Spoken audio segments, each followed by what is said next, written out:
नमस्कार दोस्तों, आज हम आप लोग को दिखाने जा रहा है कि यूसी इंजन में हम लोग हाइड्रोलिक कैसे चेक करें। पेचकस घुसा के सबसे रोकर आर्म और बीच में ऐसे करके दबाना, ऐसे करके प्ले आ रहा है, दिख रहा है। ये हाइड्रोलिक का साउंड है और कि ज़्यादा से हेड में साउंड आता है, इसीलिए आप लोग को दिखाने जा रहा है कि हाइड्रोलिक कैसे चेक करें। पेचकस घुसा के ऐसे करके चेक करना यहाँ पे। और हम लोग इसको वाल्व का भी प्रॉब्लम है या नहीं है वो भी चेक कर सकते हैं, वाल्व भी कटा है या नहीं है। और ऐसे करके पेचकस साइड में घुसा के ऐसे करके दाबना कि वाल्व इसका सही है। वैसे ही करके इनलेट चेक कर लिया। आप एग्जॉस्ट भी हम लोग ऐसे ही करके चेक करना, पेचकस यहाँ पे रख के ऐसे करके चेक करना।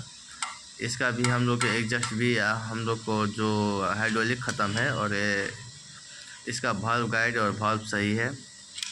ऐसे करके आप लोग को वीडियो देखने के लिए आप लोग लाइक एंड सब्सक्राइब ज़रूर करना। Thank you for watching my video.